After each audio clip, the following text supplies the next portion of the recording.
derasnya era digital saat ini, laju perkembangan teknologi begitu pesat. Generasi muda menjadi ujung tombak penetrasi teknologi di Indonesia. Namun kenyataannya, tidak sedikit generasi muda yang krisis akan privasinya sendiri. Akibatnya, berbagai pelanggaran privasi acap kali dijumpai di lingkungan sekitar. Assalamualaikum warahmatullahi wabarakatuh.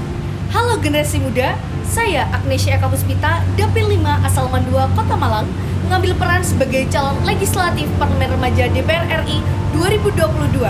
Dan seperti yang kita ketahui, jumlah pengguna internet di Indonesia terus meningkat. Akan tetapi, tidak seluruhnya menyadari pentingnya perlindungan privasi atau data pribadi. Acap kali, generasi muda mengekspos data-data pribadi tanpa menyadari akan apa yang telah mereka bagikan di jejaring sosial. Hal tersebut tentu akan mempersempit ruang privasi yang mereka miliki. Umumnya, hal tersebut disebabkan kurang disosialisasikannya edukasi terkait pentingnya melindungi data-data pribadi. Regulasi perlindungan data pribadi sudah diatur dalam Undang-Undang Nomor 11 Tahun 2008 tentang ITE Pasal 26 Ayat 1. DPR juga turut andil dalam perumusan rancangan Undang-Undang Perlindungan Data Pribadi atau biasa disebut UU PDP. Di sisi lain, DPR berperan besar dalam upaya perlindungan data pribadi melalui 3 fungsinya berdasarkan UUD 1945, yakni legislasi, anggaran, dan pengawasan.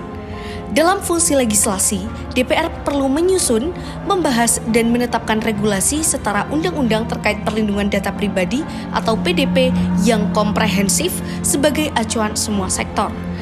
Dalam fungsi anggaran, DPR harus menyetujui dan memastikan anggaran pendapatan belanja negara atau APBN mampu mendukung program yang dapat melindungi data pribadi serta menunjang pelatihan literasi digital.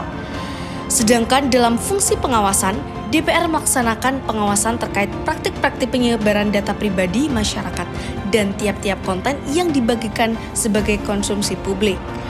Dalam pelaksanaannya, akan dilakukan kerjasama dengan Kominfo dalam mengawasi isu tersebut. Mari bersinergi dalam melindungi data-data pribadi. Tetap waspada tanpa paranoid. Galakan bersama literasi digital terkait perlindungan data pribadi. Mari lebih selektif atas apa yang akan kita bagikan sebagai konsumsi publik.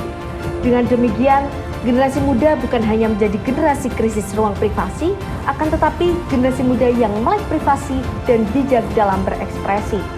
Data pribadi kita, tanggung jawab diri kita sendiri. PDH tidak hanya menjadi langkah kecil saya, akan tetapi juga sebagai bentuk bakti generasi muda untuk negeri. Mandua Kota Malang, juara prima, jujur, kerja keras, berprestasi, bermartabat.